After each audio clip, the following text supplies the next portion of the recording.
Hey, and welcome to the Money for Life podcast. If you are looking for beyond finances, don't worry, you are in the right place.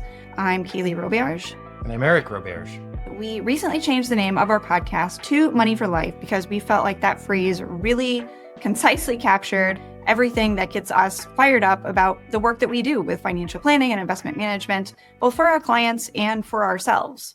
So that phrase, Money for Life, is kind of layered with meaning.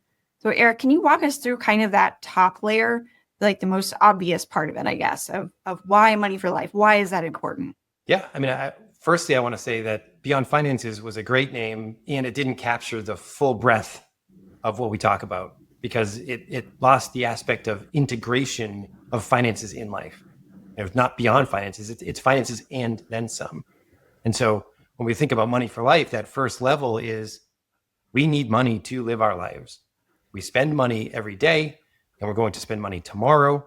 So therefore, the idea of having money to spend, to enjoy yourself and engage in life, to give to others, to support your family, whatever it is that is really important to you and how you use money, and certainly as it's connected to your values, we want to get at those areas of finance.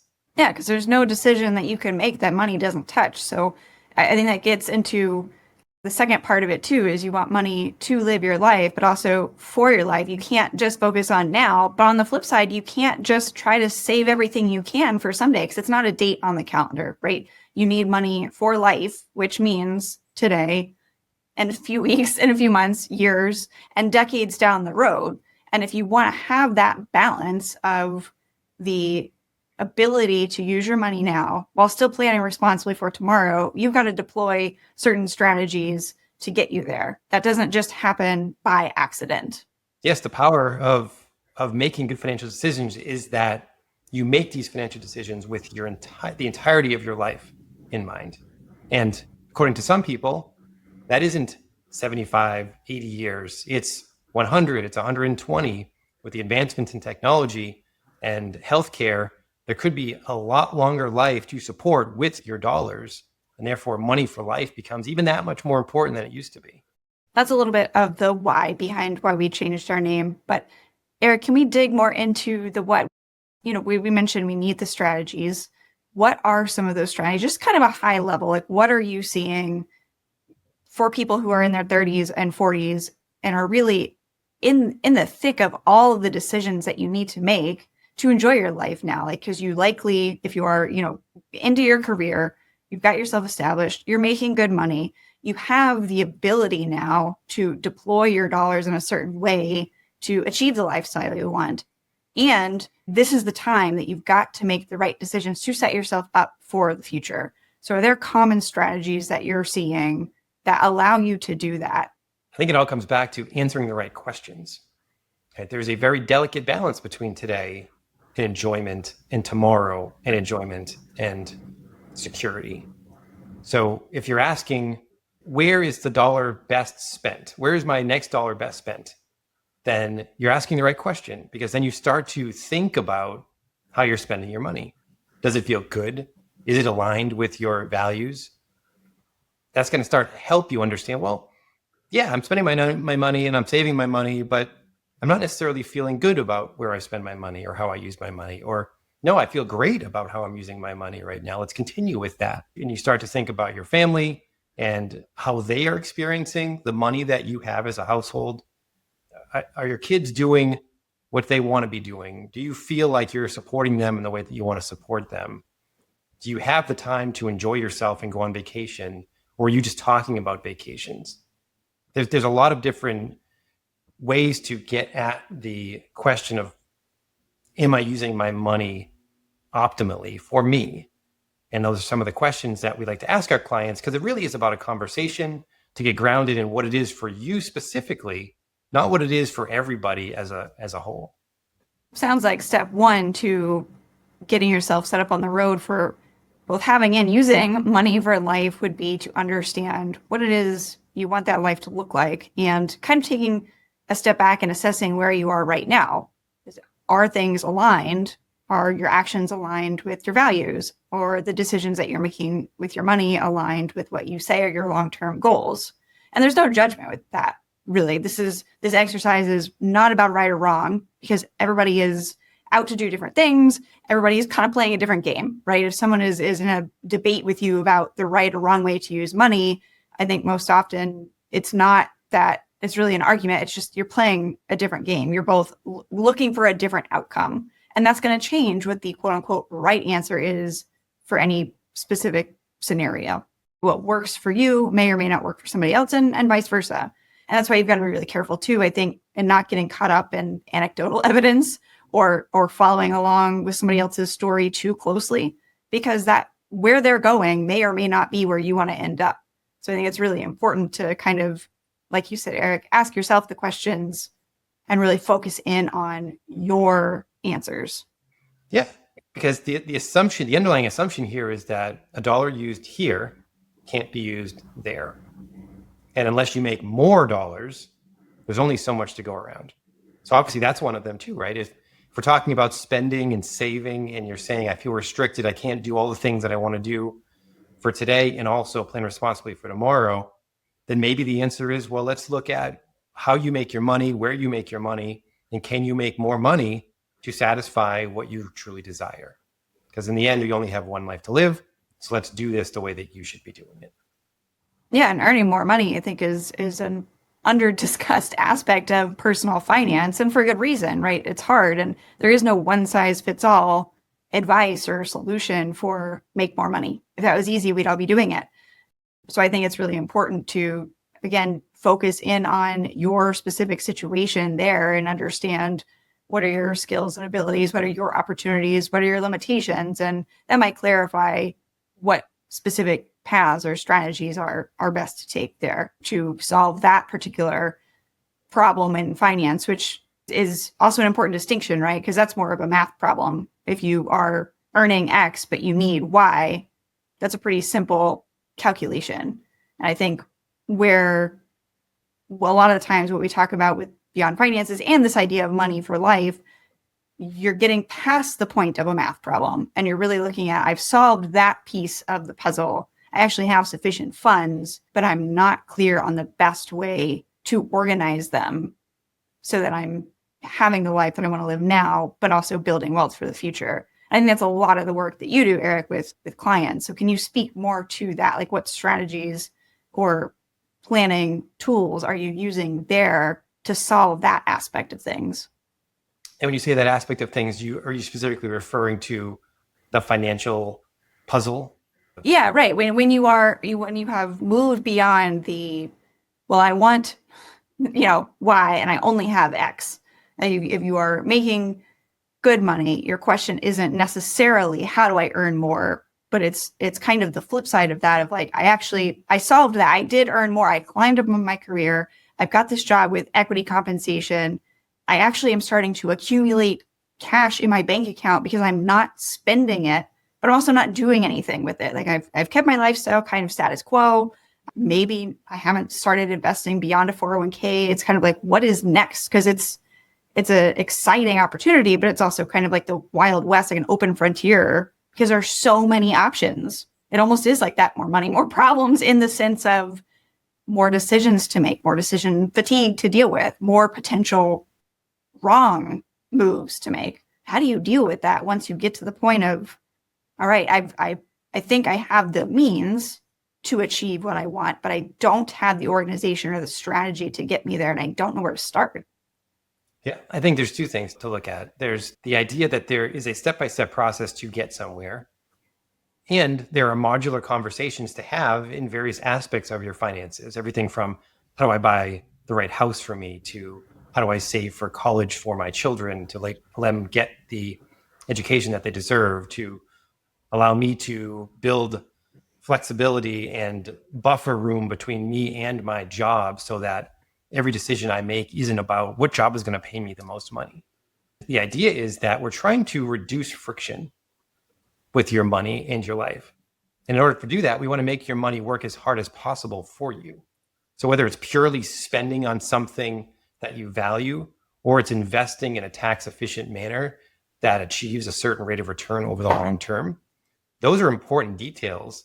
And those are the things we start to get into to make sure that we can create the plan that actually sustains itself throughout your entire life. Then we can start to layer in other ideas like, well, if the plan doesn't go as planned, which most plans, hint here, not going to work as planned because it's all about the future, and the future is unknowable for everybody. So as we get new information, we start to evolve the conversation to say, well, we have new information now. Do we still want to achieve the same goal? Can we still do the same thing we wanted to do because our finances are now here and not where they were? And those are really important conversations to have. And ultimately, even if the plan doesn't work, we want to make sure that some version of it does. I think that underscores for me the importance of understanding that things change, right? Your life is change. That's pretty much the only constant, is that things are going to shift and evolve. Sometimes through actions that you take, like decisions that you make, you're the one imposing your agency on the situation. Like, you are creating the change. And sometimes it's just going to be out of your control, for better or for worse. It doesn't necessarily have to be a bad thing, but that things shift. And that, for me, is really what that money for life concept gets at, is the ability to shift with it as things change, to have other plans you can deploy, or just to have like the financial flexibility, I think, to adapt when you need to adapt, to gracefully move from one phase of life to another, or to transition or pivot because you decided to, or because you needed to. Like, that's what using your money as a tool means. That's what having money for life, both in duration and for whatever happens in life, that's what that means to me. And I think it's really important that we have to do this iterative planning process, because not only is change the only constant, but just what you want right now is probably not what you're going to want in 10 years. So how do you plan for that today? You can't necessarily predict, but you can focus on the fundamentals that are going to work for you now, and you know that they're going to create some reliability for you in the future. So a really specific example of that is saving more than you think you have to. Like, that is a very specific strategy, and it sounds kind of silly, but it's actually really hard to do, and people don't necessarily do it, because then it's again the question of like, well, what does that mean? So for us, our guideline is save 25% of your gross income. That takes the ambiguity out of it. That takes the questioning out of it. That is a very, very clear, quote unquote, rule that you can follow. And that is the general rule of thumb, right? When we start, assumptions being, well, the people that we are working with are making really good money, maybe $500,000, maybe more. And therefore they probably have enough money to do a lot of different things. And that brings in with it a lot of different issues, because there's competing priorities. And it seems like, well, I could do anything, but I probably can't still do everything here, which is really important. I was just talking to actually the Wall Street Journal yesterday about kind of this, where they were saying like, well, how do you think about providing money for your kids?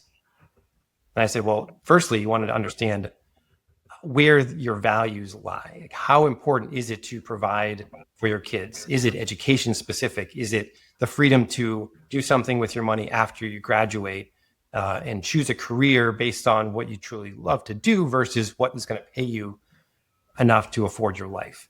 Going about doing that is asking the question, well, how much do I need to save for them? Save what you can when you can, because you will not always be able to save a certain amount of money, because expenses might increase, your income might drop. And so while you're able to spend money on things that you really love to do, don't overspend on things that you really don't care about. Save that money instead, because you're going to use it down the road, or you might use it for your kids down the road, or you might give it to charity down the road. There's always going to be a use case for it. So why not take advantage of it while it's there? You also want to save what you can when you can, because that's in your control, right? That is something that you have influence and power over. And I think a mistake that we see a lot of people make is hoping that some other external force, whatever it is, whether it's like a future job or it's the stock market returning a certain amount, like something is going to swoop in and make everything better. Like, it'll all be fine. It'll all work out. Maybe you could get lucky, but you don't actually have to rely on luck to be successful. And I think that's a really big, important pillar in our financial planning philosophy as well, in addition to creating these structures that allow you to enjoy your money today while still planning responsibly for tomorrow. It's focusing on what you can control, and what you can save is certainly within your control. At least while, like you said, Eric, do it while you can, when you can, because there will be times, and we've seen it in our own personal life, where we had to change our savings habit. Like when we decided to have kids, that introduced many more expenses than when it was just the two of us. And because we had spent 10 years kind of front loading our savings by saving really aggressively because we could, that gave us the flexibility to drop that rate down and not save so aggressively moving forward. So optimizing for flexibility, like it begets more flexibility throughout your life. Is there another place like that you've seen where when you optimize for optionality, like how it can benefit you or how it becomes like this compounding effect? I think it's an intangible. It's in the confidence that it gives you to take the time to think through the decision that you're going to make before making that decision, because you have the time and the money to support that decision-making process. Be dynamic. Your life is dynamic. Your money should be dynamic too. And that could simply mean you have $200,000 sitting in your bank account, safe, not earning money, which is a downside in some cases because you need to grow beyond inflation. But if it's there for you and you don't like your job, instead of trying to find the next job, running from this one to the next one, you can say, you know what? I'm going to cut the cord. I'm going to take the next 3-6 months and be away from work, think through what I'm doing, and then confidently and intentionally choose the next step for me. That will blow people's minds for the most part, because everybody's talking about, like, oh, I need a job. I can't not have a job. And cash flow is so important because I have so many expenses. Yeah, that's the normal conversation with the general public. But if you can plan responsibly and take advantage of your cash flow power because you make good money, you shouldn't have to be in that same boat. You have the freedom and flexibility to choose differently. To translate that, I think, to advice you can take home with yourself and apply like anywhere, it's to know when you are making a decision that requires you to walk through a one-way door versus a two-way door, right? If you're making a decision that is low cost and easily reversible, optimize for speed. Just decide, just do it, because you can always change. And then you still retain your flexibility around that. You still retain your choice because you know you can undo it. You know you can walk it back. And or you know, like, hey, if this doesn't work out, I've got a very clear plan B and plan C. I can do this instead. But when you're coming up to a decision point that you can't actually back out of, or is very expensive, it's going to be a costly thing to undo or change your mind about, or it's going to take a big commitment of time and energy, slow down. Like, you need to be very, very careful with that decision. And with your finances, those are usually things like big fixed costs, like that's a one-way door, versus things that are optional, things that are kind of maybe a spread out cost. I'm thinking something like buying a house versus renting, I guess, is that's probably the easiest, clearest one. Like, you're not committed to that rental property. You can, in theory, just walk away from it. Ideally, you wouldn't be breaking a lease, but it's not the same as I bought this property. It's in my name. It is totally on me, completely my responsibility, regardless of what the economy does, regardless of how my family changes, regardless of whether I want to move across the country to take this new job. There's just a level of commitment there that you don't have with rental. And there are trade-offs. I'm not saying that one is better than the other, but one should signal like, hey, less flexibility over here, proceed with caution, versus nope, there are lots of things that we can do on this side of things if it doesn't work out the way that we think. Yeah, that's a great example of dynamic money right there. I think it's a great use case for short-term planning, even to say, like, how am I going to use my money tomorrow? Because again, you can only use $1 here, can't use it there as well. And if you learn how to do that, please tell me, because we can all be rich together. Does that come up a lot in conversations with clients? Like, do you phrase it in terms of, hey, what's the opportunity cost on this? Because that's really what you're talking about, right? Like, if you can only say you can use $1 over here, that means you're inherently saying no to every other use of that dollar.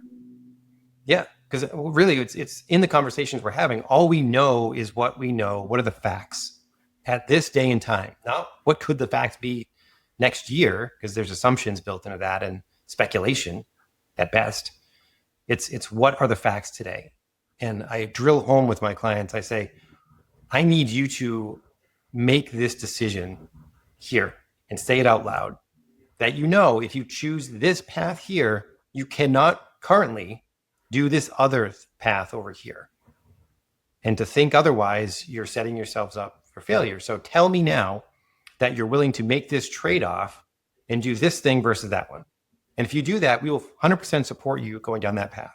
But until you make that decision and say it out loud, I'm not comfortable with you going this road, because the gorilla in the room is that there's a problem with your plan because you told me this other thing was really important too. And that other thing cannot possibly be achieved if you, buy this significant house.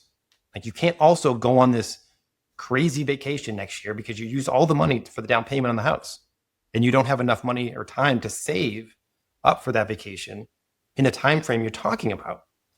So we need to either choose one and not the other, or adjust the goal time horizon for the other or the cost for it. Reduce your vacation. In this example, reduce the price of your vacation from $30,000 to $15,000. Increase the time horizon between now and when you're going to take the vacation. If you're planning initially on next year, maybe it's 3 or 4 years from now. So just be flexible with this stuff. Admit that there are trade-offs and commit to the impact of making these decisions. I like that you mentioned the gorilla in the room, because I don't know if you meant elephant or gorilla, but when you said gorilla, have you seen that video of like where people are playing basketball and like a gorilla walks through the middle, and like, unless you were told to look for the gorilla, like you just don't see it? Yes, I was thinking of that. Okay. That's such a good analogy for like what clients often will bring to financial planning is like they're watching the basketball game that's right in front of them, and it's exciting and it's great. And it is dynamic. It's all these things that we want it to be. But then, there's this like gorilla person in a gorilla suit slowly strolling through that. Once they see it, they're like, oh, okay, got it. And that gorilla in this case is, I think it is most often, it's not like a bad thing, or it's not even like this, terrible risk that you didn't see coming. It's more like, all right, that other goal that we talked about last time. It's like the competing priority that just kind of got lost in the shuffle because you got refocused on all this other exciting stuff that's going on. Exactly. That's the point. We're trying to draw your attention to the signal through all the noise. To all the gorillas. All the gorillas out there. Like, it's really just important to focus in on what is important to you so that you make the best decision for you. And talking about all of this, like the theme of the podcast is what we want to do in upcoming episodes is kind of cover a range of topics that all answer the question of how do you create money for life throughout your life so that you're covered from like a safety perspective of like, you're not going to end up on the street living in a box, but also for life, like to engage in life so that you're not just sitting on the sidelines waiting for someday, waiting for, I need to have X amount of net worth before I can retire. I need so much in the bank before I feel secure. I need like all of these things. We don't want to wait on them. We need to be able to use money right now to create the life that we want to live. So we want to create, in some upcoming episodes, dig into some of these topics that we're touching on to answer that question, not just have the money for life, but to generate sufficient wealth that you can live well today and into the future. It's not just about skating by or getting, the minimal. It's about being able to achieve the goals that are important to you. And I think a big, big piece of this that we haven't touched on yet that I think would be good to look at would be, all right, imagine if those gorillas that we talked about were risks. Like, risk management is such an enormous part of, yes, investment management, but just financial planning, just managing your financial life, like understanding what risks are necessary to take. And more importantly, being able to see a risk and know that, you know what, I don't actually have to take that on in order to do what I said was important to me. That is such an art, more than a science, I think, to recognize that. It's a huge part of what we do, and I feel like nobody talks about it.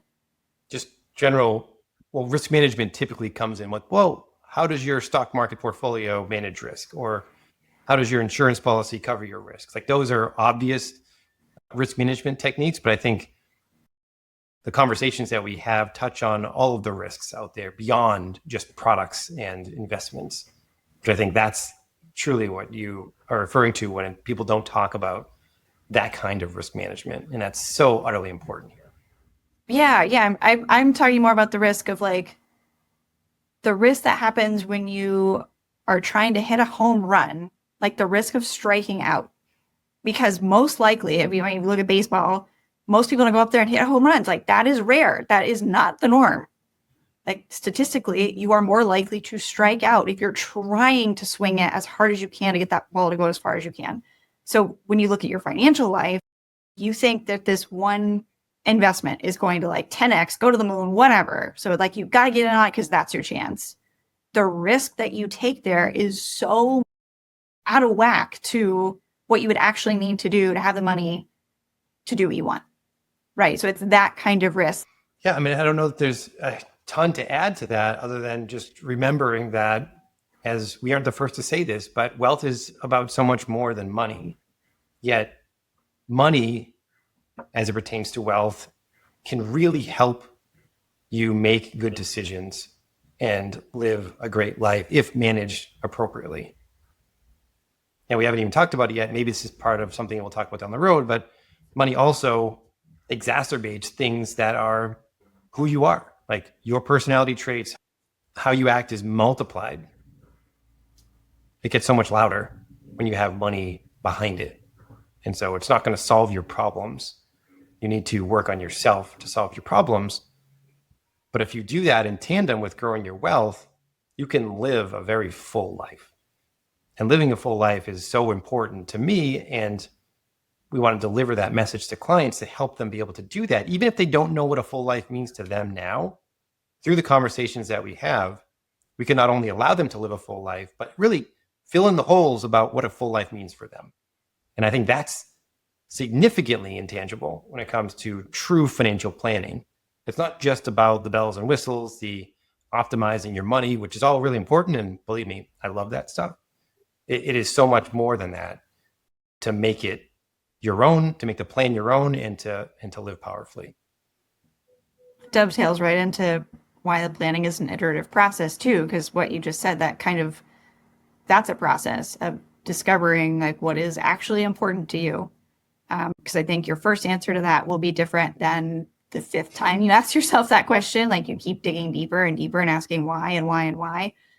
Over time, that evolves and it shifts in a meaningful and a good way. You just understand yourself a little bit better. And I think that's where just experiencing things too, and why having the money to do that, to live your life, is so important, because as you gain more of those life experiences, that's so informative about like what you actually want to continue doing with your life. So if you're just kind of holding back or sitting on the sidelines, never deploying any of this money as you start to build it, you miss out on critical information about yourself that then informs the rest of the planning that you do for the next 10 years or 20 years. Yeah. And as you achieve whatever it is you're achieving, or checking the box off the list, like, I bought the house, I started a business, I had a child, don't just set it on the shelf and say, well, I did that thing and now I'm committed to that thing going forward. Does owning a house still make sense for me? Ask that every 5 years, because it may not, the answer might change at some point. I don't know that you can say, does kids make sense when you have a kid? Because they're here for good. But I think it's, well, how do I want the relationship with my child to be, and how can money facilitate that? And then starting a business, I think about that. I love the fact that I started the business. I feel really great and grateful about the business that we have. And would I want to start another business from scratch? Probably not, because I know how much it took to go through that. So it's just like, you just got to be building your experience so that you can make better and better decisions, because you've experienced certain things. When you come back to that same question. So I think we will get into some more of this in future episodes. I know coming up, we have conversations on a little bit more about risk management, about some investment strategy, creating more financial flexibility in your life. How do you do that? Some specific strategies that you can use, what it means to be a long-term investor, and a lot more. So stick around with us as we kind of relaunch our podcast from Beyond Finances to Money for Life. And if you have questions, if you'd like to get in touch, feel free to reach out to us at beyondyourhammock.com. Until next time, I am Kali Roberge. And I'm Eric Roberge. And this has been Money for Life. Thanks for listening to another episode of Money for Life, hosted by Eric Roberge, CFP and founder of Beyond Your Hammock, and me, Kali Roberge. Our show is produced and edited by Steve Stewart.